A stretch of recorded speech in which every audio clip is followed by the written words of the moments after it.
The space around the Vega system was quiet, too quiet for Commander Jake Morrison's liking. He stood on the bridge of the UES horizon, watching the stars through the main screen. His crew had been out here for 3 weeks now, checking on old mining stations and looking for signs of pirate activity. It was boring work, but someone had to do it. "Sir, we're getting something strange on the long-range sensors," said Lieutenant Amy Brooks from her position at the communications console. She was young, maybe 25, with short brown hair and the kind of focused look that made her good at her job. "It's not coming from any of our frequencies." Morrison walked over to look at her screen. Numbers and symbols scrolled past in, patterns he didn't recognize. What kind of signal? It's a quantum burst transmission. Very advanced stuff. It's way beyond what most of the alien races we know about can do. Amy's fingers moved quickly over her controls, trying to lock onto the signal. It's strong, too. Whatever sent this has some serious power behind it. Chief Engineer Pete Collins looked up from his station. He was a big man with rough hands and a face that showed years of working in space. Could be military. Altarians have been quiet lately. Maybe they're planning something. Morrison nodded. The Altarians were one of the few alien races that humans had regular contact with. They weren't exactly friends, but they traded with Earth and mostly left human ships alone. Still, you never knew what they might be thinking. "Can you decode it?" Morrison asked Amy. "Working on it, sir." "The computer's trying to match the patterns to known languages." She paused, staring at her screen. "Wait, I think I've got something. It's using old Altarian code keys, but the message format is different. More formal." Morrison felt something cold in his stomach. Formal messages between aliens usually meant trouble. "What does it say?" Amy worked for several more minutes, her brow furrowed in concentration. The bridge was quiet except for the soft hum of the ship's engines and the beeping of various systems. Finally, she looked up with wide eyes. "Sir, you need to see this.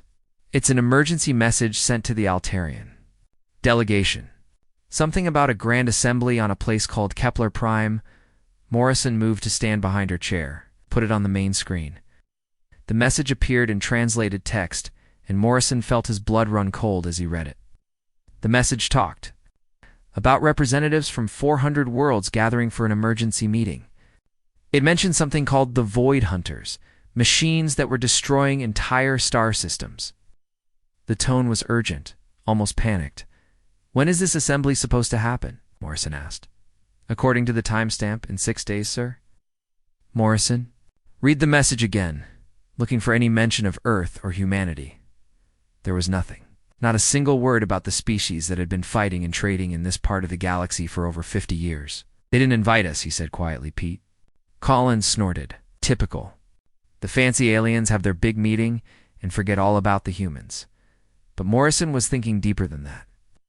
If these Void Hunters were really destroying star systems, and if they were moving through this part of the galaxy, then Earth was in danger too. The message made it clear that this was a threat to everyone, not just the alien races. "Amy, can you find out more about these Void Hunters?" "I'm trying, sir, but this message doesn't have much detail. It just says there's some kind of ancient machine intelligence that consumes worlds and builds more of itself." Morrison walked to the front of the bridge, looking out at the stars. Somewhere out there, machines were eating entire planets, and the aliens who were supposed to be the advanced, civilized ones were so scared they were calling an emergency meeting of the entire galaxy. "Sir," said Lieutenant Danny Price from the tactical station. He was a thin man with sharp eyes who had served in the Martian colonial wars. "If these things are as dangerous as the message makes them sound, we need to know about it. Earth needs to know." Morrison nodded. Danny was right. But there was more to it than that. Humanity had spent decades proving themselves to the various alien races. They had fought pirates, explored dangerous systems, and built trade relationships across dozens of worlds. And now, when the biggest threat in galactic history showed up, they weren't even invited to the meeting. "How long would it take us to get to Kepler Prime?" Morrison asked. Pete Collins checked his navigation computer. At maximum speed, pushing the engines past their safety limits, maybe 6 days. "But sir, we'd be running on fumes by the time we got there." Morrison thought about it. The UES Horizon wasn't a big ship. It carried a crew of 24 and was designed for long-range patrol work, not diplomatic missions. But right now, it might be the only human ship that knew about the assembly. Amy, send a message to Earth Command. Tell them what we found and that we're going to investigate. Sir, are you sure about this? Asked Captain Lisa Grant, his second in command. She was a steady woman with gray hair and the kind of calm voice that worked well in a crisis. We don't even know if they'll let us dock. Morrison looked around at his crew. These were good people, volunteers who had signed up for a simple patrol mission. Now he was asking them to fly across the galaxy to crash a meeting they hadn't been invited to. The way I see it, Morrison said, we've got two choices. We can go home and file a report and hope that Earth Command can get someone to the assembly in time. Or we can go there ourselves and make sure humanity has a voice when they're deciding how to deal with this threat. And if they won't let us in, Pete asked. Morrison smiled, but it wasn't a pleasant expression. Then we'll remind them that humans didn't get to where we are by asking permission. The bridge was quiet for a moment. Then Amy looked up from her console. Sir, I'm reading the message again. It says that any civilization facing the same threat has the right to attend. If these void hunters are moving through our part of space, then Earth is definitely facing the same threat. Morrison nodded. That was the legal argument. But he knew there was more to it than that. The alien races had always looked down on humanity. They called Earth a Deathworld, a place so dangerous that no civilized species should have been able to evolve there. They thought humans were primitive, violent, and unpredictable. Maybe it was time to show them that sometimes primitive and violent was exactly what you needed. Set course for Kepler Prime, Morrison ordered. Maximum burn. And Amy, keep monitoring those channels. I want to know everything about what we're flying into. As the UES Horizon changed course and began accelerating toward the distant station, Morrison stood at the front of the bridge and watched the stars. Somewhere out there, an ancient enemy was destroying worlds and threatening the entire galaxy. The civilized races were gathering to discuss the threat. But they had forgotten about the one species that had learned to survive on a world that tried to kill them every day. The aliens might not have invited humanity to their meeting, but they were going to get human representation whether they wanted it or not. And Morrison had a feeling that before this was over, they were going to be very glad that the Deathworlders had decided to show up. The Kepler Prime station was bigger than anything Jake Morrison had ever seen. As the UES Horizon approached, the massive ring-shaped structure filled their entire view screen. It was at least 50 kilometers across, with thousands of docking ports and sections that could house different types of alien life. Ships of every possible design floated around it like insects around a bright light. Look at that, whispered Amy Brooks from her position at communications. I count at least 300 ships already docked. Morrison studied the vessels through the main screen. Some were made of what looked like living crystal, glowing with soft colors that shifted and changed.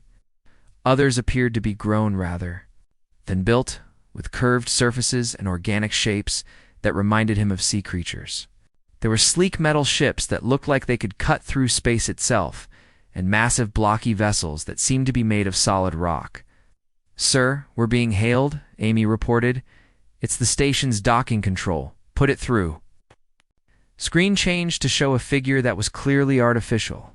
It had a humanoid shape, but was made of polished metal and glass with blue lights for eyes. When it spoke, its voice had the flat, precise tone of a computer, trying to sound like a person. Unknown vessel. This is Station Commander Zephyrine Alpha. Ow! You are not on the approved list for the Grand Assembly. State your identity and purpose. Morrison stepped forward, making sure he was visible on the screen. Commander Jake Morrison, United Earth Fleet. We're here to attend the assembly. There was a pause. The artificial being's lights flickered for a moment, probably while it checked its records.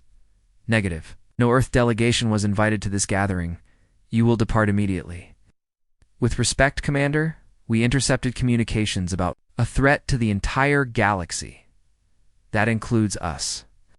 Morrison kept his voice steady and calm, but there was steel underneath. "We're not leaving." The AI's lights flickered again, faster this time. "Earth is not considered a member of the galactic community. Your species lacks the technological and cultural advancement required for participation in council affairs." Morrison felt anger rise in his chest, but he kept it off his face. Behind him, he heard Pete Collins mutter something unfriendly under his breath. The crew had all heard similar comments from aliens before, but it never got easier to take. "It'd be so," Morrison said. "But we're here, and we're staying. The message we intercepted mentioned the Void Hunters are destroying systems near our territory. Ow. That makes this our problem, too." Double quotes. Dr. Helen Ward stepped up beside Morrison. She was the ship's science officer, a woman in her 40s with graying hair and the kind of calm intelligence that came from years of studying alien cultures. "Commander Zephyr, I've studied your people's protocols. Emergency assembly regulations state that any civilization facing the same threat has the right to attend, regardless of their membership status." The AI was quiet for longer this time. Morrison could imagine the rapid calculations going on behind those blue lights. Finally, Zephyr spoke again. "Your statement is technically correct. However, you will be restricted to observer status only. You may not participate in debates or vote on any decisions." "We understand," Morrison said. "We just want to know what we're facing. You may dock at Bay 94. Follow all station protocols. Any violation will result in immediate expulsion." The screen went dark. Al Morrison turned to his crew, who were all looking at him with expressions ranging from excitement to worry. "Well, we're in," he said, "but we need to be smart about this.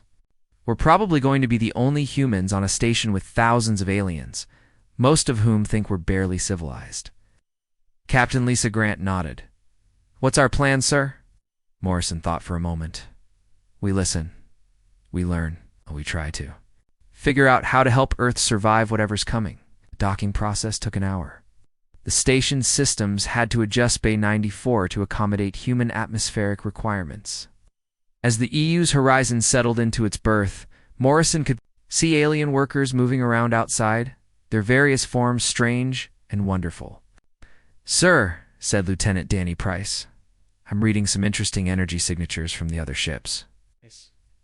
Some of these vessels are carrying weapons that could level a city." Morrison wasn't surprised. If the Void Hunters were as dangerous as the message had suggested, every race would be bringing their best defensive technology. He just hoped they wouldn't need to use it. "Security teams will remain on the ship," Morrison announced. "The rest of us will go to the assembly. Amy, I want you monitoring all communications. If anything happens to us, get back to Earth and report what you've learned." The walk from the docking bay to the assembly hall was like a journey through a dozen different worlds. The station's corridors were wide and high, designed to accommodate beings of various sizes. Morrison saw creatures that looked like walking trees, others that seemed to be made of flowing water, and things that hurt. To look at directly, most of the aliens ignored the small group of humans, but Morrison noticed some stares and whispers. A few beings actually moved away when they approached, as if humans carried some kind of disease. "Friendly bunch," Pete Collins muttered. "They're scared," Dr. Ward said quietly. "Look at their body language. These are people who are used to being in control, and now they're facing something they don't understand." The assembly hall was enormous, easily the size of a football stadium. Thousands of beings filled the space, arranged in sections based on their species' environmental needs. Some areas were filled with thick gases, others with different types of light. The humans were directed to a small section marked for oxygen-breathing species.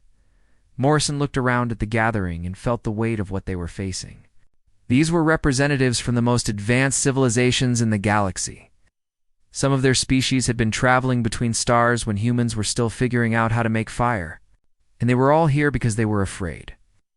"The assembly will now come to order," announced a voice that seemed to come from everywhere at once.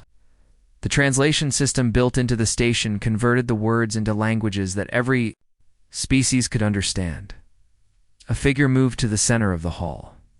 It was tall and thin, with blue scales and 4 arms.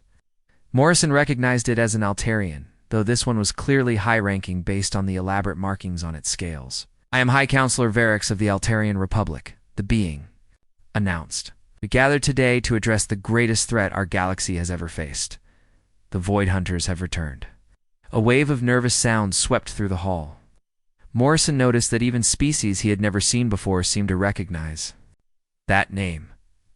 3 days ago, the Centauri system was completely consumed. Varix continued. 17 billion souls, gone. The 4th and 7th fleets of the Galactic Defense Force were destroyed attempting to stop them. Our most advanced weapons had no effect. Morrison felt his blood run cold. 17 billion people dead. And the aliens' best military forces hadn't even slowed the attackers down. "The Void Hunters are not like any enemy we have faced before," Varix explained. "They are ancient machines, possibly older than any of our civilizations. They consume entire worlds, converting all matter into more of themselves. They learn from every encounter, adapting their tactics and defenses." A delegate from near the front of the hall stood up. Morrison couldn't see what species it was, but its voice was high and frightened. "How do we fight something like that? Our weapons are useless against them." "That is why we are here," Varix replied. "We must pool our knowledge and resources. Every species, every technology, every tactical advantage we possess must be brought to bear against this threat." Morrison listened as delegate after delegate spoke. The pattern was always the same. The Void Hunters would appear at the edge of a system, destroy any defending forces, then systematically consume every planet, moon, and asteroid before moving on. They left nothing behind except empty space. "We should consider evacuation," suggested a delegate from the Crystal Collective. "Abandon the outer systems and establish a defensive line closer to the galactic core." "And what happens when they break through that line?" asked another voice. "Do we keep retreating until there's nowhere left to run?" Morrison looked around at his small crew. They were all thinking the same thing. These advanced, civilized species were talking about running away, about giving up entire sectors of the galaxy to an enemy they couldn't fight. "Sir," whispered Dr. Ward, "they're not thinking like survivors. They're thinking like people who have never had to face real extinction." Morrison nodded. That was exactly the problem. These aliens had built their civilizations on safe, comfortable worlds. They had never had to fight for every day of their existence like humans had on Earth. Was beginning to understand why humanity hadn't been invited to this meeting. The aliens didn't want observers from a death world. They wanted reassurance from other civilized species that there was a civilized solution to their problem. But Morrison was starting to think that maybe civilization wasn't going to be enough to stop the Void Hunters. Maybe what the galaxy needed was something else entirely. Maybe it needed some Deathworlders who knew how to fight dirty. The Grand Assembly had been going on for 3 hours, and Jake Morrison was getting more frustrated by the minute. He sat in the small observer section with his crew, listening to delegate after delegate describe the same hopeless situation. The Void Hunters were unstoppable. Their technology was beyond understanding. The only option was to retreat deeper into the galaxy and hope for the best. The Kepler defense fleet engaged the enemy at maximum range, reported Admiral Disses of the Verdant Alliance. The plant-like being's leaves rustled with what Morrison had learned was a sign of extreme distress. 23 ships, including our newest dreadnought. The Void Hunters destroyed them all in less than 10 minutes. Morrison watched the tactical display that showed the battle. Alien fleet had formed neat lines, just like they taught in military academies across the galaxy. They had advanced in perfect formation, fired their weapons according to standard doctrine, and died in exactly the way their training manuals said they should. "They're fighting like it's a parade," whispered Lieutenant Danny Price. "No wonder. They're getting slaughtered." Captain Lisa Grant nodded grimly. "It's like watching someone try to fight a forest fire with a garden hose." "They're using the wrong tools for the job." High Counselor Varix called for order as the discussion grew more heated. Several delegates were now openly arguing about which systems should be evacuated first. The Crystalline Collective wanted to abandon the Outer Rim entirely. The Heavy Worlders thought they should make a stand at the Rigel system. Everyone had an opinion, but no one had a solution. "We need to face reality," declared Ambassador Keth of the Synthetic Minds. "The robots. Optical sensors swept the assembly hall as it spoke.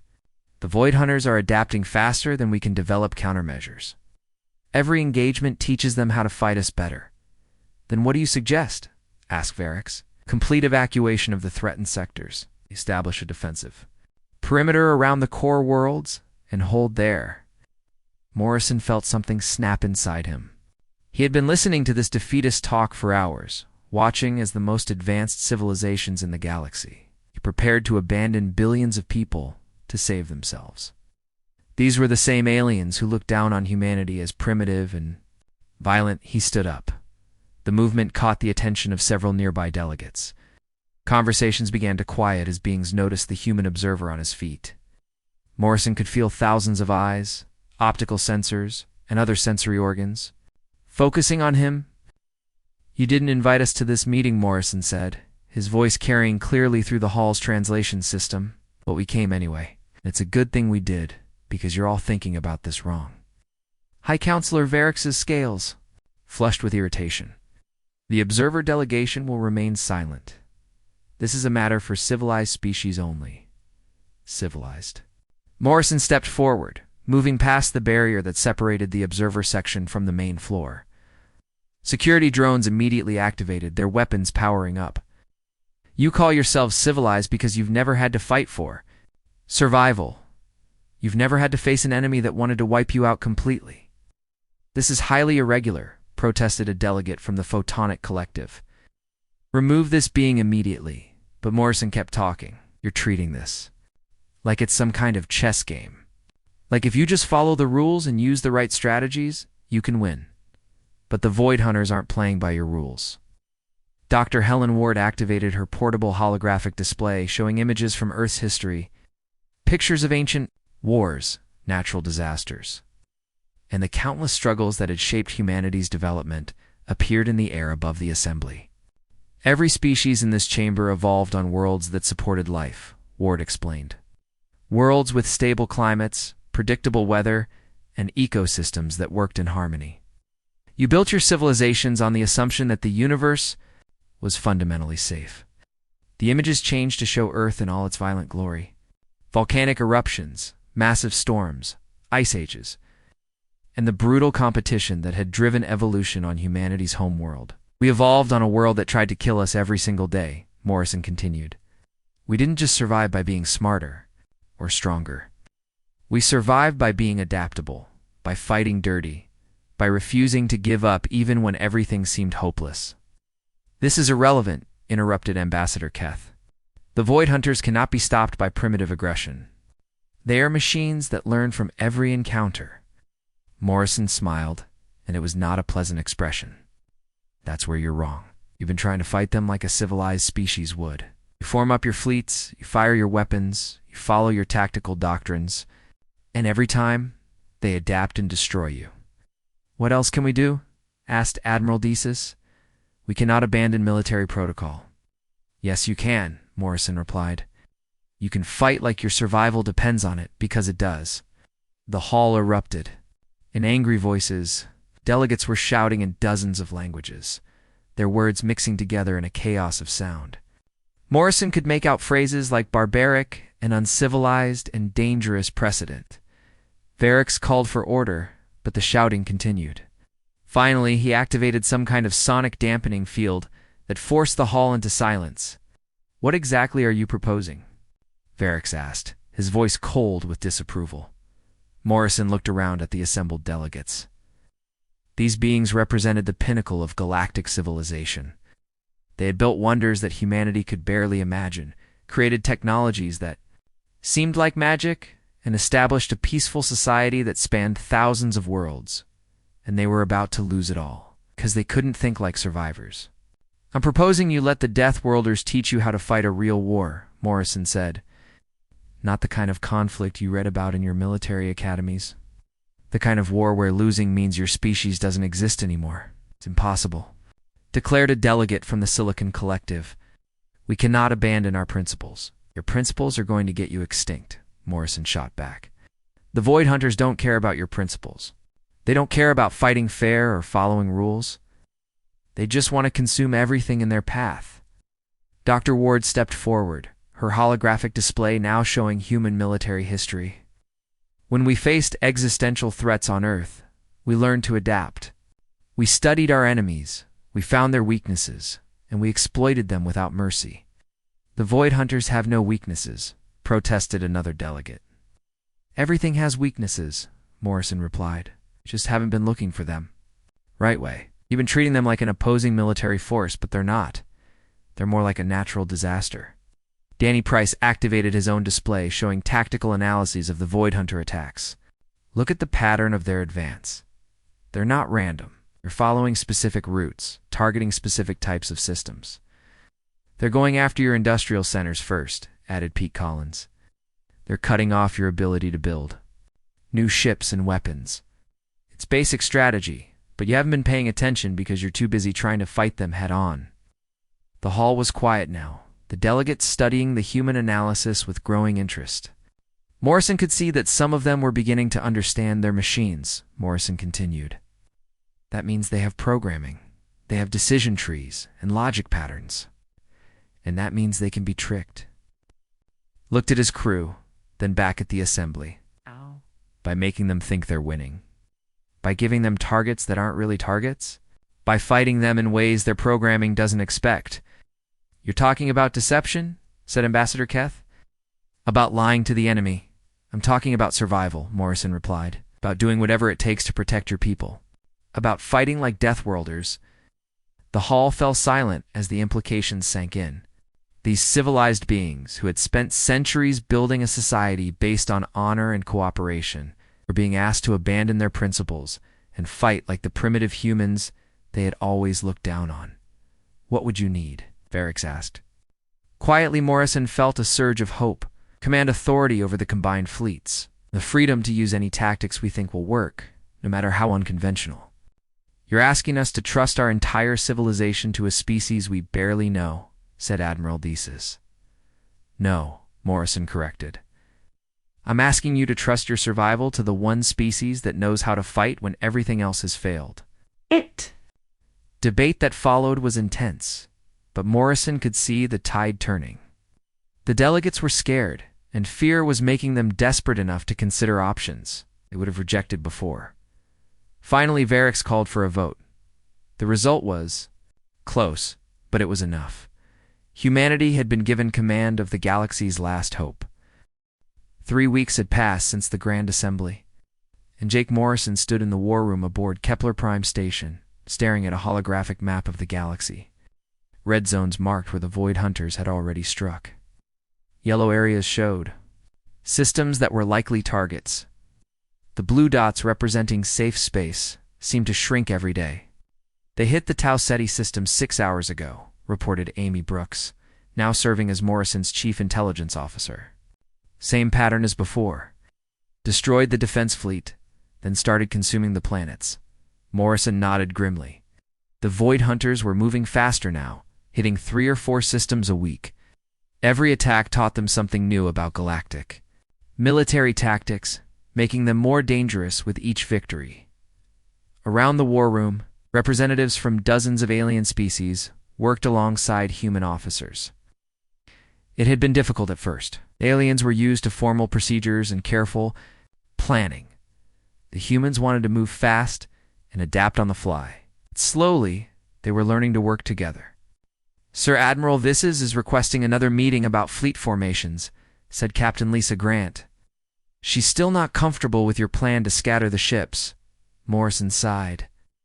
The plant-like admiral was one of his biggest challenges. She came from a species that had won wars through superior firepower and careful coordination. The idea of breaking up her fleets into small independent groups went against everything she had been taught. Tell her I'll speak with her in an hour, Morrison said. First, I want to see how the new weapon tests are going. He walked to another section of the war room where Pete Collins was working with a team of alien scientists. The chief engineer had a gift for understanding alien technology, even when it seemed impossible.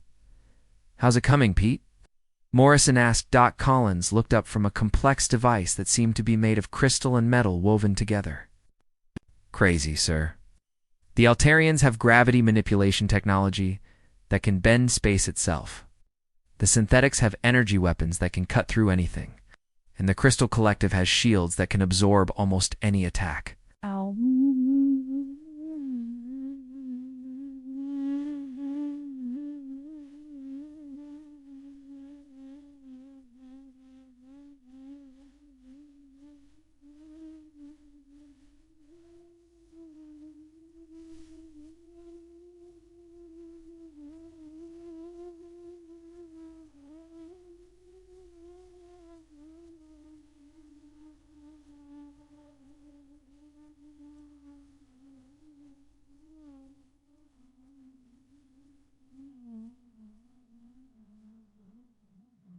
Will it con out?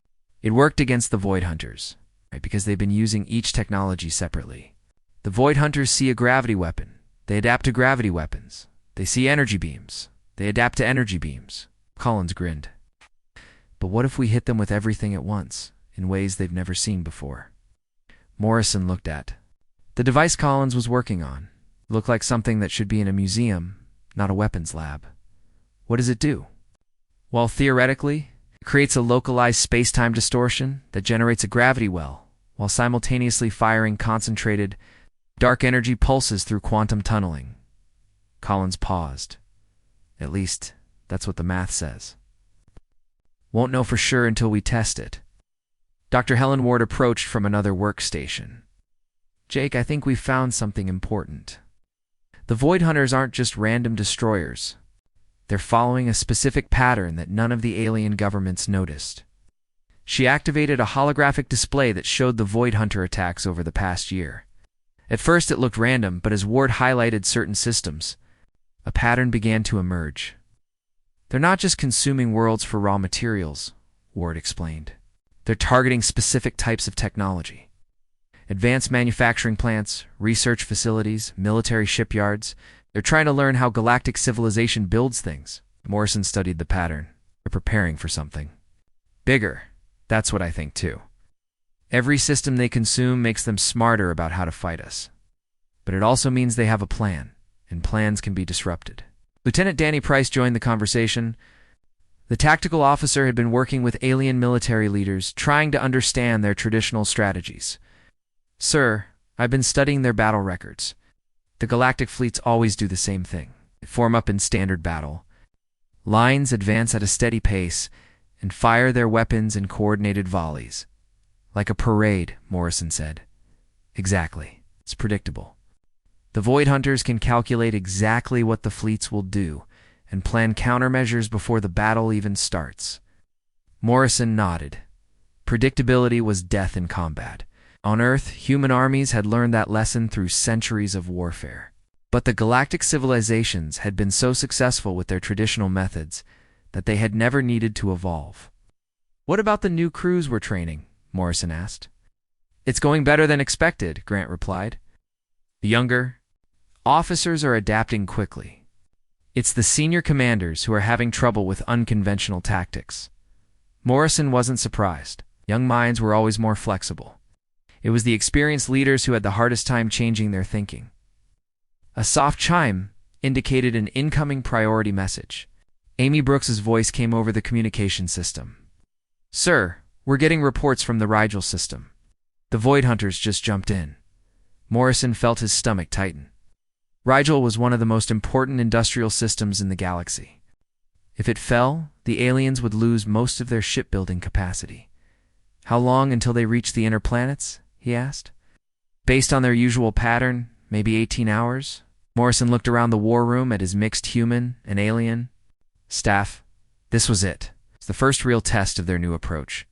If they failed here, the galaxy would lose one of its most important systems.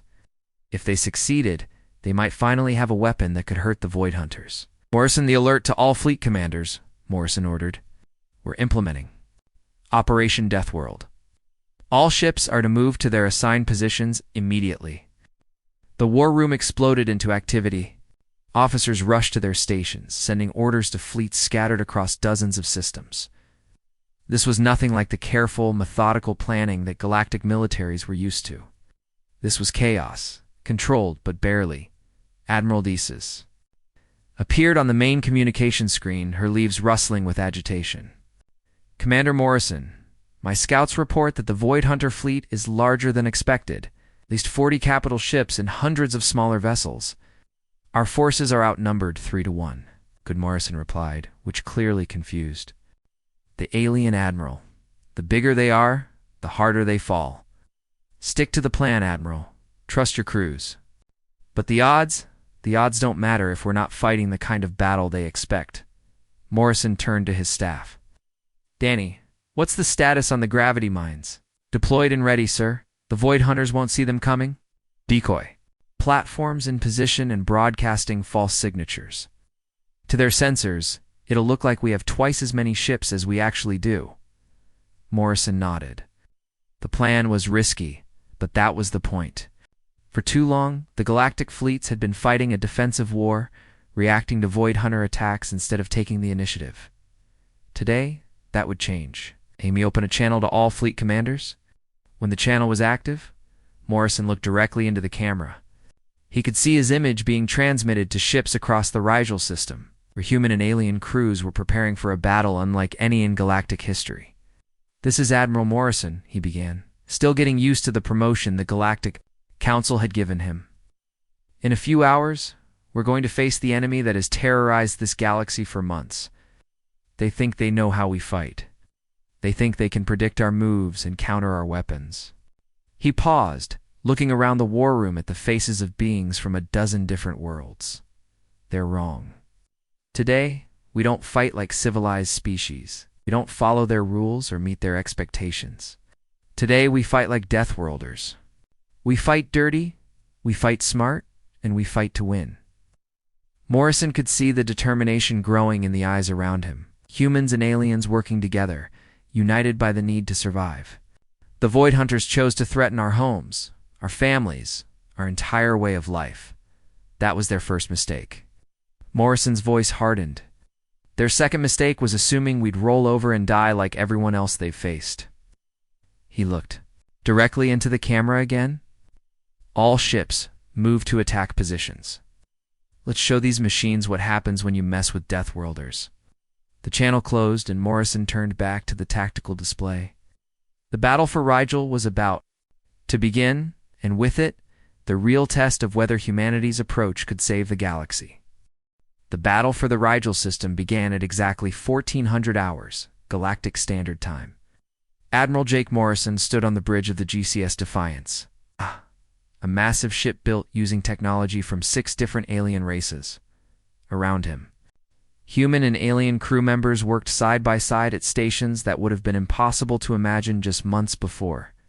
Sir, the Void Hunter fleet has entered the system, reported Lieutenant Sarah Kim, who had been promoted to Morrison's intelligence officer. 43 capital ships, just like Admiral Dis has predicted. They're moving in standard formation toward the industrial platforms. Morrison nodded, watching the tactical display. The Void Hunters were doing exactly what they always did. They formed up in a perfect attack formation and moved straight toward their target, confident that nothing could stop them. They're not scanning for mines, observed Danny Price from the tactical station. Their sensors are focused on the platforms and our visible ships. Arrogance, Morrison said quietly. They've won so many battles that they think they're unstoppable. Today we teach them different. The Void Hunter fleet moved deeper into the system, passing the invisible gravity mines that Pete Collins and his team had placed along their expected route. Morrison watched the distance counter tick down. Everything depended on timing. Sir, Admiral Thesis is requesting permission to engage, Sarah reported. Tell her to wait. Let them get closer to the platforms. Morrison could feel the tension on the bridge. This was unlike any battle the Galactic fleets had ever fought. Instead of meeting the enemy head-on, they were hiding, waiting, using deception and tricks that went against every military tradition in known space. Range to gravity. Mines 2,000 kilometers and closing, Danny announced. Morrison waited. The Void Hunters were almost in position. Their massive ships moved with the confidence of predators who had never met anything that could hurt them. 1,000 kilometers. The industrial platforms began their fake evacuation sequence, broadcasting emergency signals and moving away. From the Void Hunter fleet to the enemy sensors, it would look like a panicked retreat, 500 kilometers. Morrison raised his hand. Every eye on the bridge was watching him. On ships throughout the system, crews waited for a signal. Execute. Operation Deathworld. Gravity mines activated all at once. 30 invisible points in space suddenly became miniature black holes, each one pulling at the Void Hunter ships with the force of a collapsed star. The perfect enemy formation broke apart as ships were yanked out of line, their hulls groaning under stresses they were never designed to handle. Direct hits on 12 capital ships, Danny reported. 4 are breaking apart. The others are trying to compensate, but the gravity mines were just the beginning. As the Void Hunter fleet struggled to deal with the unexpected attack, the industrial platforms suddenly reversed course. What the enemy had thought were civilian facilities trying to escape revealed themselves to be heavily armed warships in disguise. Phase 2. Execute, Morrison ordered. The fake platforms opened fire with weapons that combined alien technology in ways the Void Hunters had never seen. Altarian gravity beams wrapped around enemy ships, while synthetic energy weapons cut through their hulls. Crystal collective shields protected the disguised warships from return fire. They're trying to adapt, Sarah reported. I'm reading massive power fluctuations in their systems as they analyze our weapons. They can't adapt to what they can't understand, Morrison replied. Phase 3. This was the part of the plan that had taken the most convincing. Instead of the massed fleet formations that galactic militaries preferred, Morrison had scattered small groups of ships throughout the system. Now they struck from every direction at once. Captain Tony Rodriguez, commanding a mixed squadron of human and Altarian ships, hit the Void Hunter rearguard. All units, this is Eagle Squadron. Beginning. Attack, run. His ships moved like a pack of wolves, fast and coordinated, but unpredictable. They would strike at a target, damage it, then disappear before the enemy could respond effectively. It was nothing like the formal battle lines that the Void Hunters had learned to counter. Sir, the enemy is trying to regroup, Danny announced. They're falling back toward the system's edge. Morrison smiled grimly. The Void Hunters were doing what no galactic military had ever forced them to do before. They were retreating. Don't let them escape, Morrison ordered. All units, pursue and destroy. No survivors. This was the part that made some of the alien commanders uncomfortable. In traditional galactic warfare, a retreating enemy was allowed to withdraw. It was considered civilized behavior, but Morrison knew better. Sir Admiral Desis is requesting clarification, Sarah reported. She says it's against protocol to pursue a retreating force. Tell the Admiral that the Void Hunters don't follow protocol, Morrison replied. Every ship we let escape will learn from this battle and share that knowledge with others. We end. This here, the pursuit lasted for hours. Small human-led squadrons hunted down individual Void Hunter vessels across the system. It was brutal and efficient, the kind of warfare that humanity had learned from centuries of fighting for survival on Earth, Commander Lisa Grant. Leading the pursuit force from the GCS Vengeance, cornered the last group of enemy ships near the system's outer planets. Target locked. Firing combined weapons array. The final Void Hunter ship exploded in a burst of light that could be seen across the system. For the first time since they had appeared, an entire Void Hunter fleet had been completely destroyed. Oh. All enemy contacts eliminated, Danny reported. The system is secure. A cheer went up from the bridge crew, both human and alien voices celebrating together.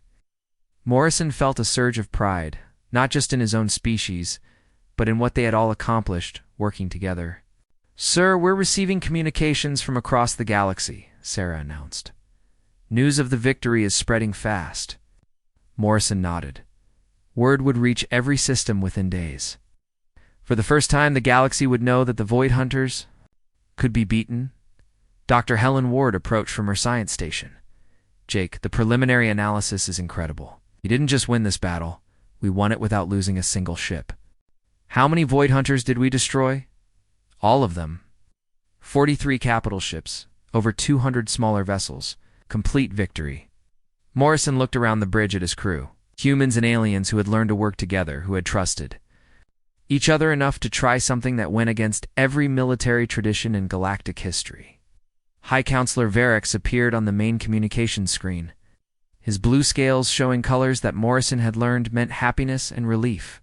Admiral Morrison, the Galactic Council, offers its deepest gratitude. You have achieved what we thought was impossible. Haven't won the war yet, Counselor Morrison replied. This was just one fleet. There will be others. Perhaps, but you have shown us that they can be defeated. You have given us hope, Morrison. Thought about that. Hope.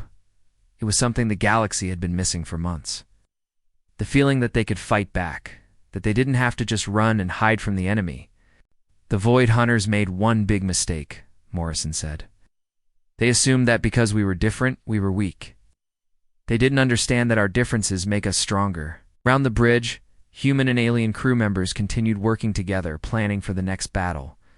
The war wasn't over, but something fundamental had changed. The galaxy had learned that sometimes the best way to fight an impossible enemy was to stop fighting fair. Sir, what are your orders? Asked Danny. Morrison looked at the tactical display. Already thinking about the next system that needed defending. We keep going. We teach every fleet in the galaxy how to fight like Deathworlders. And we make sure the Void Hunters regret the day they decided to threaten our home. The age of civilized warfare was over. The age of the Deathworlders had begun, and the galaxy would never be the same.